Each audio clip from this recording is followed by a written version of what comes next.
Hi,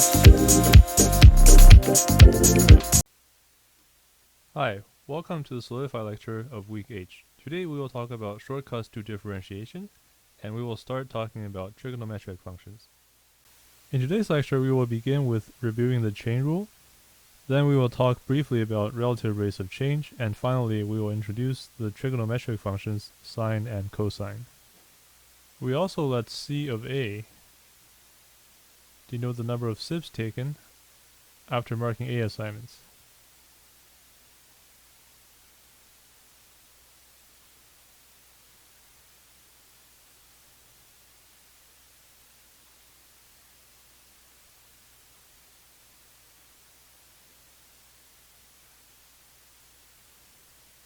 So what we're looking for is the derivative of the composition function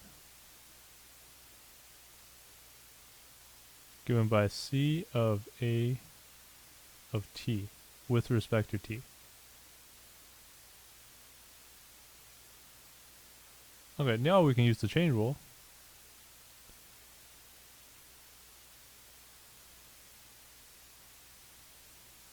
And we get that the derivative of C of A of t at time t is equal to C prime of A of t times A prime of t.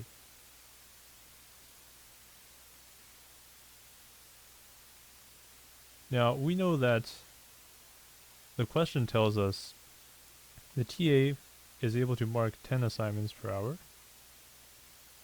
So A prime of t would be 10. We also have that he drinks 3 sips of coffee per assignment. So C prime of A of t is equal to 3, which gives us 30 sips per hour.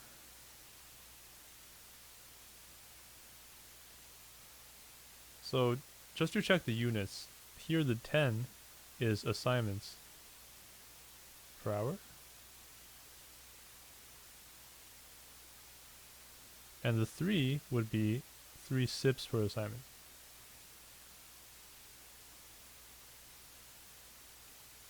So this assignments unit gets cancelled out and we get 30 sips per hour. Although the chain rule is very useful, sometimes it may not be very obvious that given a function that is also a composition of 2 functions. So in these cases we must identify the inner function g of x. It is called the inner function because it is in the brackets of f. So as an example, let us differentiate the following function, ln of x squared plus 3x plus 6. So first let us identify the inner function.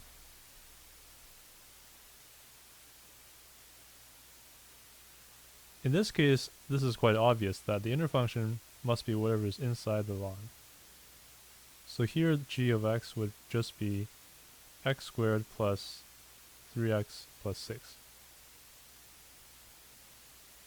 Then the outer function, f, would just be ln of x. So differentiating this complicated function, ln of x squared plus 3x plus 6, is equivalent to saying we want to differentiate the function f of g of x. This allows us to use the chain rule. So we would get that d dx of f of g of x equals f prime of g of x times g prime of x. And if we remember the derivative for ln, we just take the reciprocal of g of x. And if we remember our power rule, we would get 2x plus 3.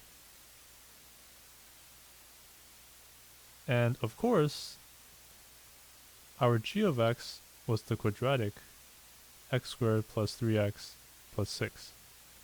Therefore, we get 2x plus 3 over x squared plus 3x plus 6. Okay, that was a neat little exercise, but it is more than just an exercise. it also leads us to the concept of logarithmic differentiation. So we use the chain rule to solve the previous problem. And it is precisely the chain rule that allows us to develop a very useful identity. For any function f of t, we can consider the composite function h of t equals ln of f of t. So here, take a second to note that f of t here takes the role of the inner function. The derivative of h of t is called the logarithmic derivative of f of t. Now, how do we calculate h prime of t? So we do it in the exact same way as the previous slide. Here again we use the chain rule. So first we differentiate ln and evaluate it at f of t. So we get 1 over f of t. Then we differentiate f of t as normal.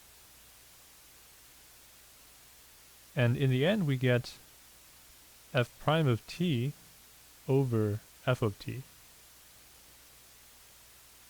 So we can collect the following fact.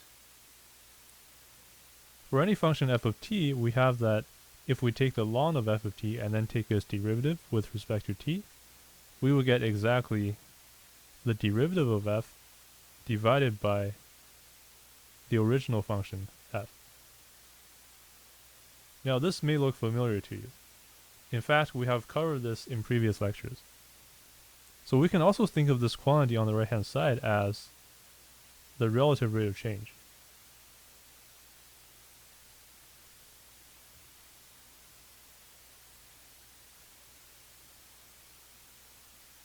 So the upshot of all of this is that we have a new technique for calculating relative rates of change.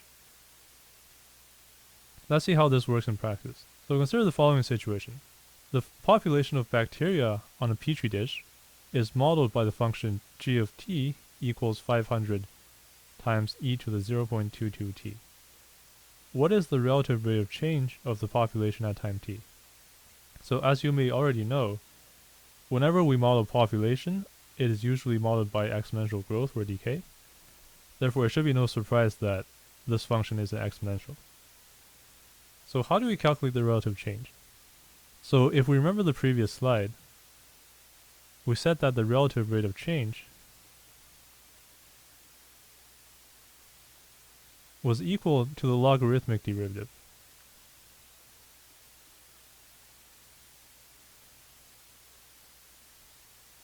And this is true because this is precisely g prime of t over g of t, which is the definition for relative rate of change. So how does this help us? Well, because this is an exponential, what happens if we take logarithms? Well, we will get that ln of g of t is ln of 500 times e to the 0.22t. And if we remember the logarithmic rule, this becomes ln of 500 plus ln of e to the 0.22t. And the second term, by definition, will equal 0.22t. Now the relative rate of change is precisely the derivative of this function here.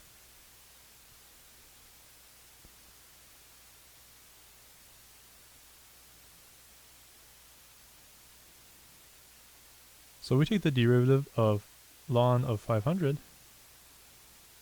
plus 0.22t.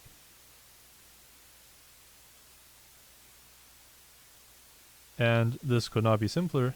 The first term is a constant and the second term is a linear function. So this is simply 0.22.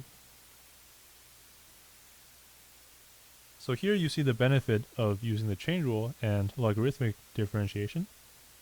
Normally we would have had to compute the derivative of this exponential and then divide by the original function. But here, using logarithmic differentiation, we simplified it to a much simpler derivative, and our answer came out directly. Now let us move on to the trigonometric functions, sine and cosine. Let's consider a unit circle. So by unit circle, I mean a circle centered at the origin of radius 1.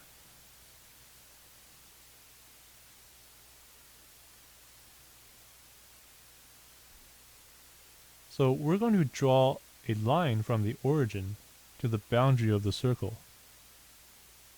And it's going to intersect the boundary at a point P. This is for any angle theta from the x-axis, the positive x-axis, to the line. So to recap, we have two variables. We have an angle theta, and we have a point P, which is also a variable because it depends on theta. Because as we can imagine, if we had a different angle alpha, and we extend this line to the boundary, the point of intersection would be a different point on the circle. Let's call it P prime. Therefore, this boundary,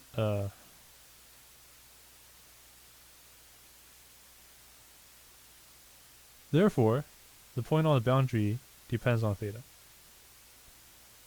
So P is a function of theta.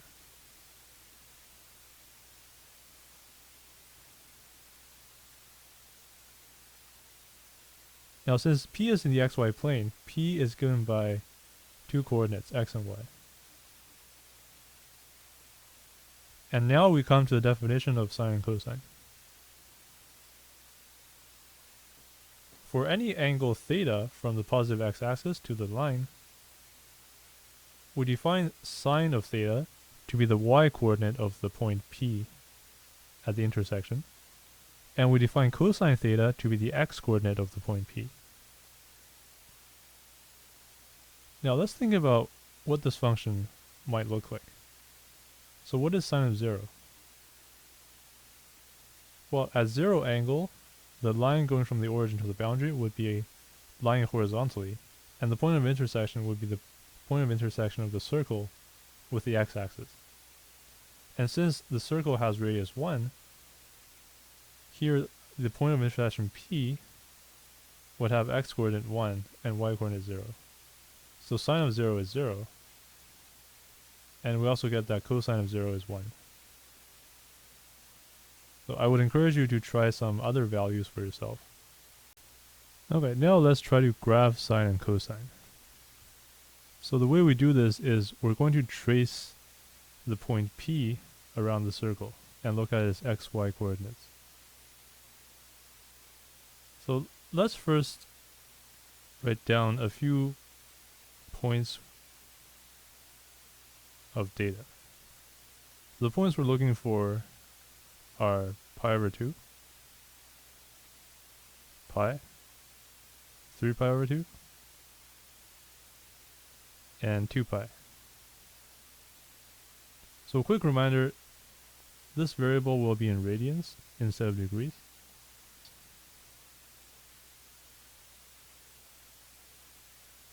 So let's give a quick reminder about what these quantities actually mean.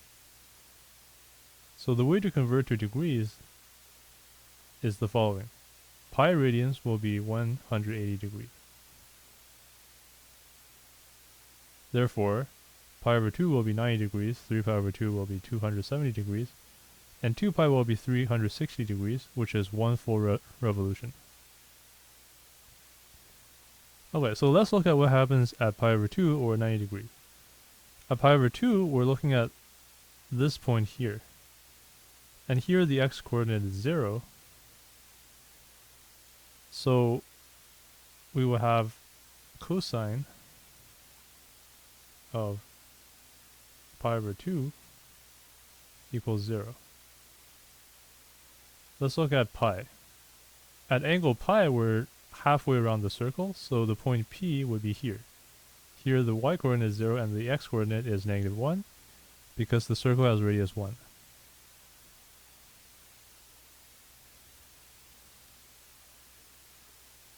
Now let's look at cosine of 3 pi over 2. So this is 270 degrees, which means that we go 3/4 of the way around the circle and we end up here. Here the x-coordinate is again 0. And finally, let's look at one full revolution, which is the angle 2 pi. So cosine of 2 pi, well, after one full revolution, we get back to the beginning. So here the x-coordinate is 1. And as what we've said earlier, cosine of 0 is also 1. So we have a few points on the graph already. Now let's look at what happens in between.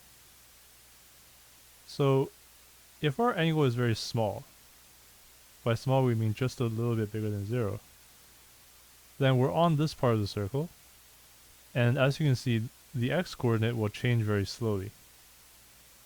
But as we keep going, as we approach the angle pi over 2, well, you see that the angle starts to change faster. And the turning point is 45 degrees or pi over 4. So we're going to make a quick note here, pi over 4.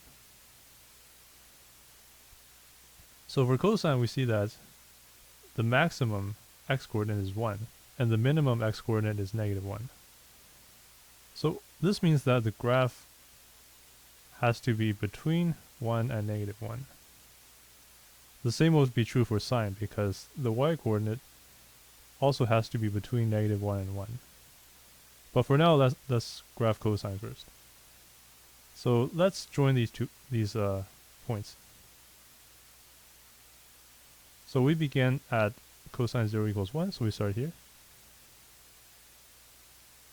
And as we said in the beginning, the angle changes very slowly until we hit pi over 4. And then it's going to keep dropping until we hit 0. Once we hit pi over 2 and the value of cosine is 0, the next point is cosine of pi, which is -1. And again, we see here at the beginning, the x-coordinate changes very fast, and when it approaches the angle pi, it starts to change very slowly until it tapers off. So we're going to have something like this. And after this point, we notice that the lower half is going to be pretty much a mirror image of the upper half. So we're going to pretty much copy the graph over, except it's going to be flipped.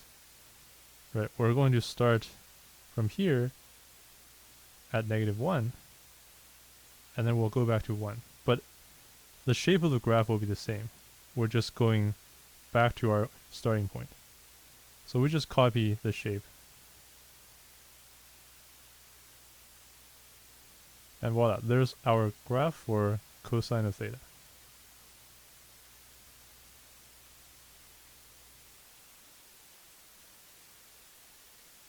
Now let us graph sine. So as with cosine, we're going to look at a few special points first. So as we've noted earlier, sine of 0 is 0. What about sine of pi over 2? Here we're at this point, and we see that the y-coordinate is 1. At the angle pi, we're over here, and we see that the y-coordinate is again 0. Then at the angle 3 pi over 2, we're now at the bottom of the circle, and here the y-coordinate is -1. And finally, when we make one full revolution, sine of 2 pi will equal 0 once again. So the shape will be similar to cosine, because let's look at the first quadrant. As we've noted, when the angle is small, cosine changes very slowly. But since we're looking at the y-coordinate here, sine will change very quickly here and taper off when it reaches pi over 2. So we're going to start at 0 and then end up at 1. It's increasing fast and then tapering off.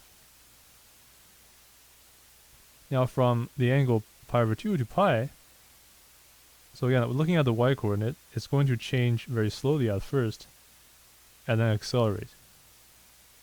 So it's going to change slowly and then keep accelerating until it hits 0. Now, if we remember what we did with cosine, we noted that the lower half will be a mirror image of the upper half. The only difference being that the y-coordinate will be the negative. So it's pretty much the exact same shape, except it is a mirror image.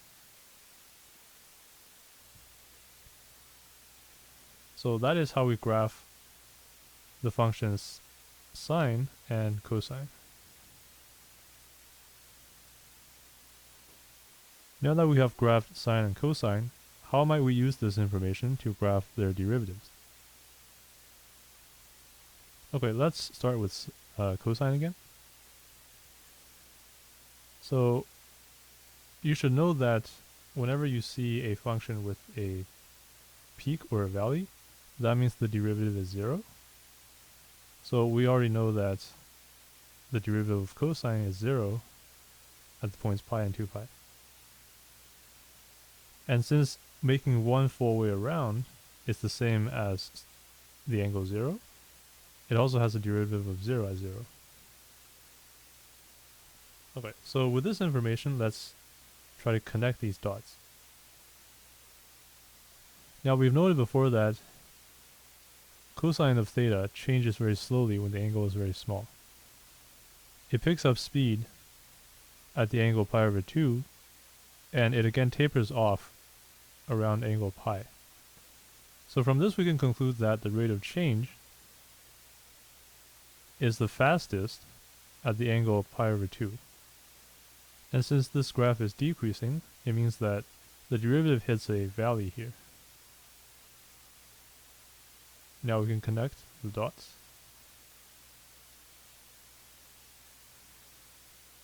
Well, the same thing happens at the angle 3 pi over 2. So here the rate of change is fastest, but here as the graph is increasing, it means that the derivative hits a maximum here. So again we connect the points.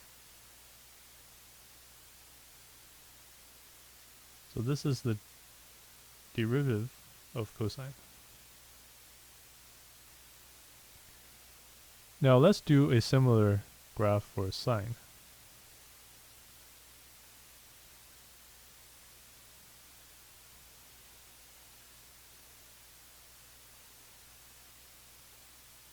So again, we note that the derivative is 0 at the points pi over 2 and 3 pi over 2. And if we think back to the picture with the circle,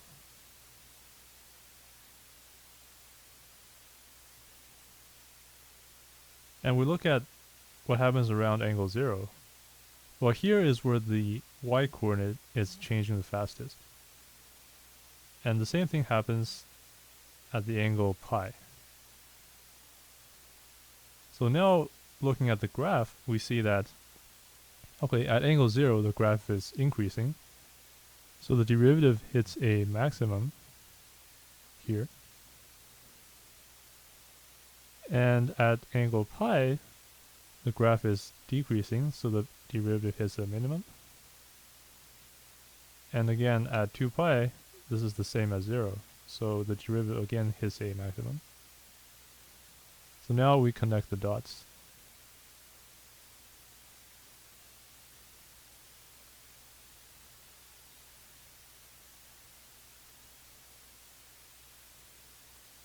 And this is our graph for the derivative of sine. I'd like to ask you to pause the video here and take a look at this graph. Do you notice any patterns? Do you notice anything familiar? And can you make an educated guess as to what these derivatives are? Hopefully by now you have an educated guess as to the derivatives of the trigonometric functions. So by looking at the graphs of their derivatives, we can make a guess that we make the observation that the graph of the derivative of sine looks exactly like cosine.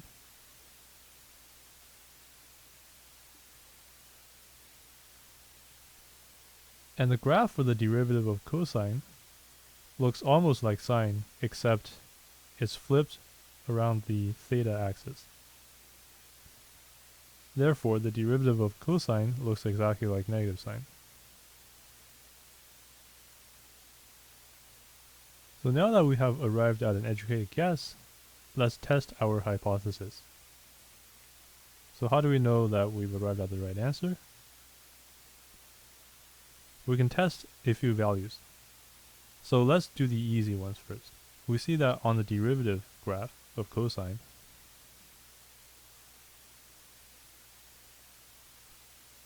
at angles 0, pi, and 2 pi,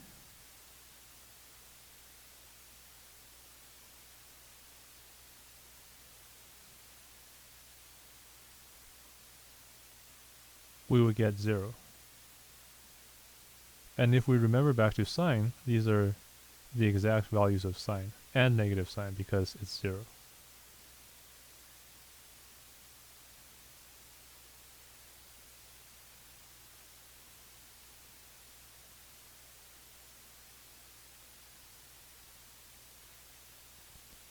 So what about these peaks and valleys? Well, here we need to estimate these using average rates of change. So let's take a small interval around the point pi over 2.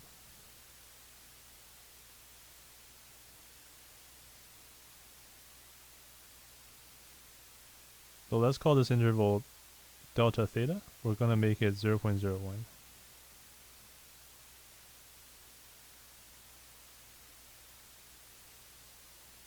So we're looking around this point here. So the average rate of change would be cosine of pi over 2 plus 0.01 minus cosine of pi over 2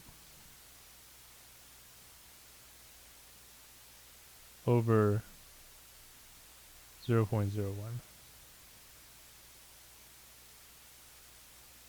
So we don't have an exact value in decimal form for the first term here.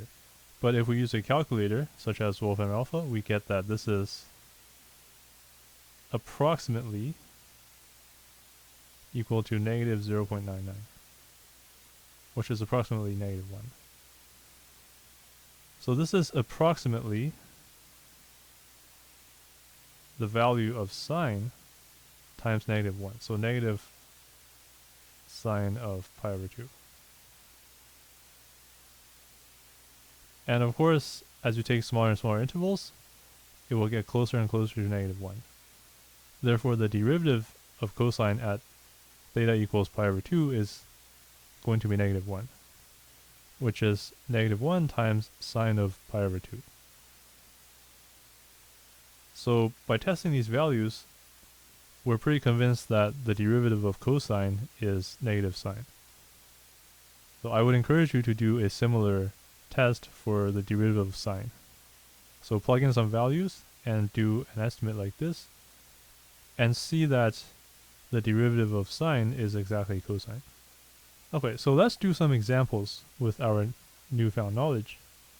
First, let us differentiate the function f of t equals t cubed times sine of t. So of course we would need to use the product rule.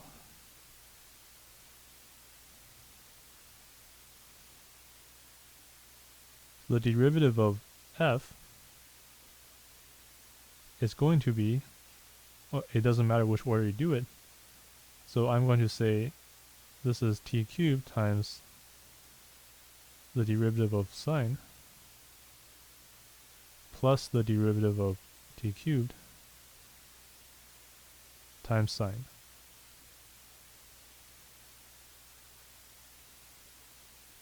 And as we've noted before, the derivative of sine is exactly cosine. So we get t cubed times cosine t plus 3t squared times sine t.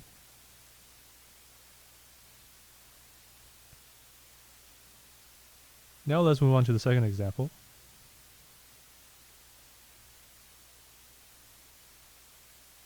You may have noticed that this function h of x is actually a composition of two functions, with the inner function g of x equaling x to the 4. And since this is the inner function, we're going to also call this u. So let's remember the chain rule. The chain rule says that the derivative of h is going to be the derivative of cosine with respect to u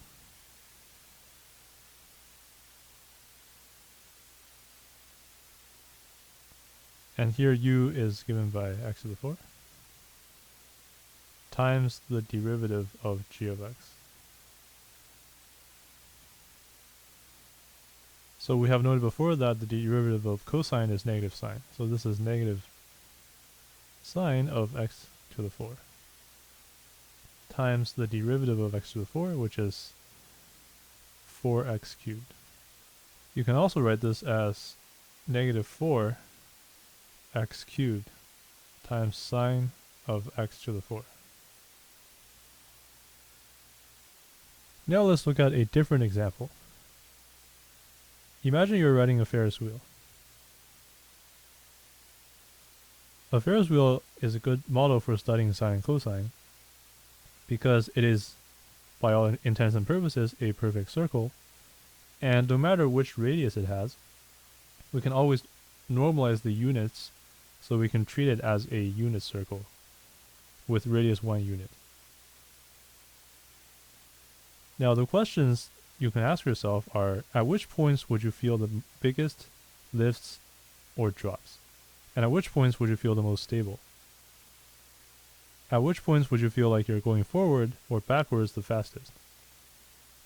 Or the slowest? So please pause the video to think about this.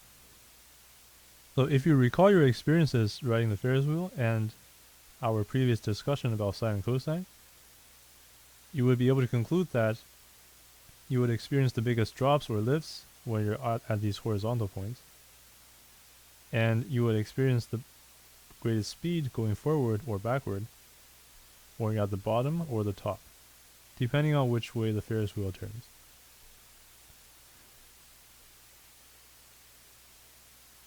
Now let's think about a more concrete question. If you are currently at the top of the Ferris wheel with a 10-meter radius, and the Ferris wheel turns by 1 degree, roughly how much did your height change?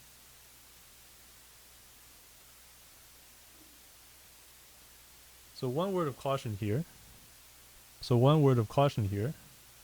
You might be tempted to use what we've learned about sine and cosine to solve this problem.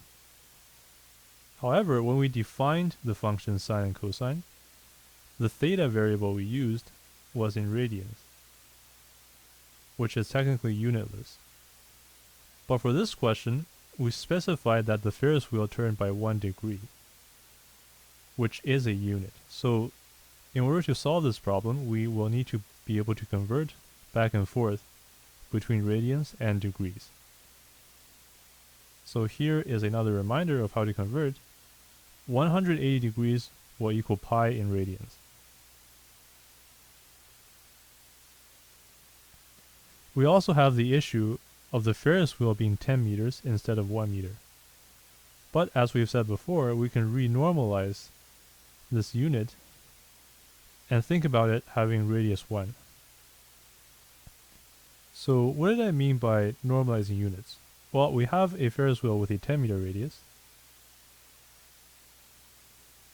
but sine and cosine were only defined for circles of radius 1. But we can get around this. We can simply define a new unit. So let's define 1 decimeter to be 10 meters.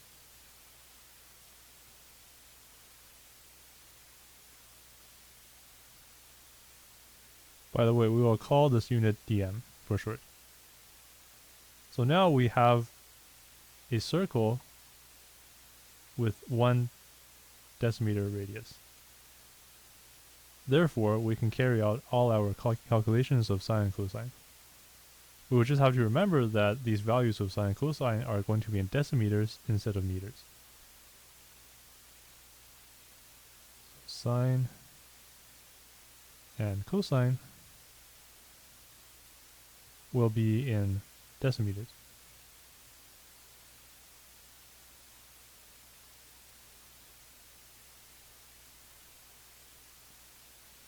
I've also cautioned that we have to use radians instead of degrees. And because we have the conversion 180 degrees equals pi in radians, it means that 1 degree would be equal to exactly pi over 180. So now what does it mean when you're at the top of the Ferris wheel? When you're at the top, if we think about that circle diagram when we define sine and cosine, that would correspond to the angle 90 degrees or pi over 2. So the top corresponds to the variable theta being pi over 2, where theta is the angle from the x-axis.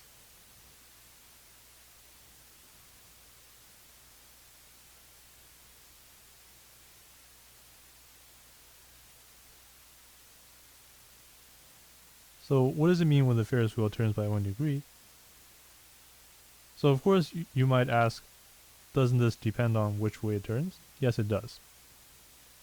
But for our purposes, we can always look at the Ferris wheel from the point of view that is turning counterclockwise. So we assume it turns counterclockwise. This means that the angle will increase by 1 degree. And since we said that the angle was pi over 180 for 1 degree, it means that the new angle, let's call it pi tilde, is going to be pi over 2 plus pi over 180.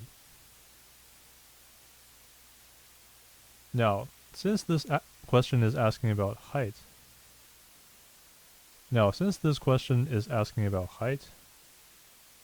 it implies that we're looking for the y-coordinate.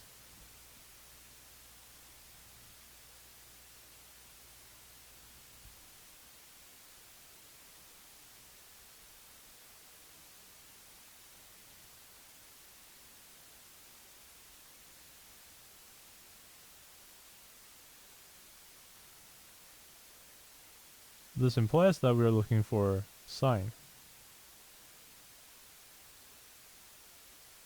because that was in the definition of sine. So now that we have all these recipes, we can put them together.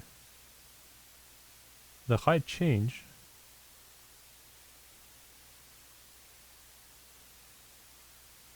will equal sine of the new angle minus sine of the old angle.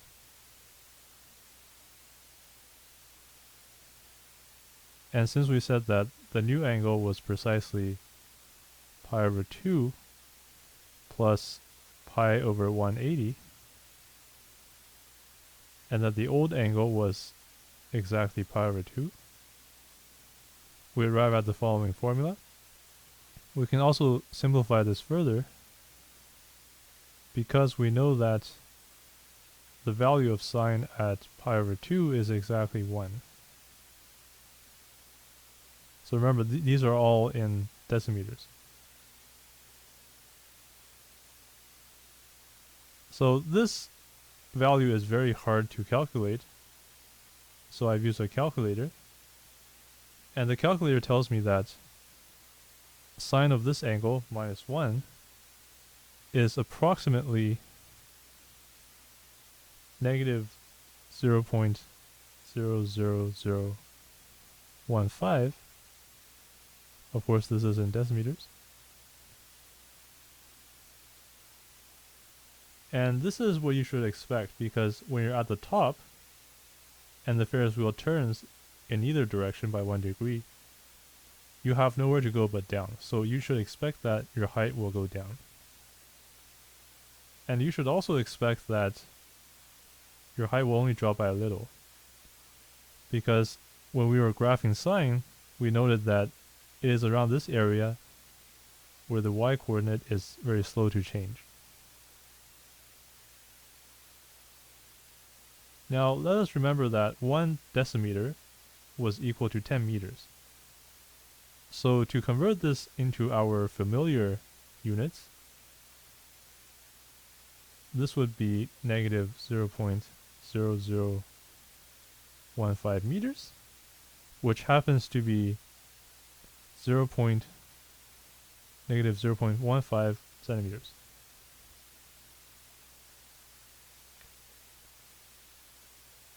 So it may seem a bit shocking that you're only moving by 15% of a centimeter, but this goes to show you that sine of theta changes very slowly when you're at the top of the circle. Here's another way to think about this. We can also approximate this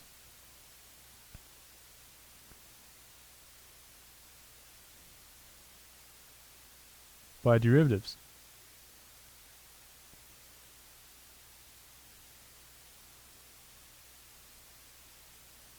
So if we remember that we approximate this by taking the original value, which is sine of pi over 2, and we add by the derivative of sine at this value times a small interval. The small interval here being pi over 180.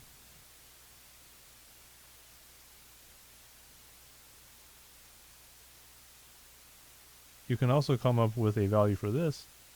So I would encourage you to try this at home and see what you get.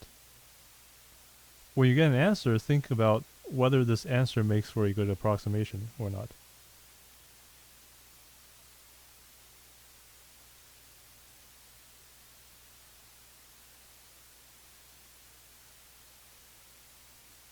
Thanks for watching the video. See you next week.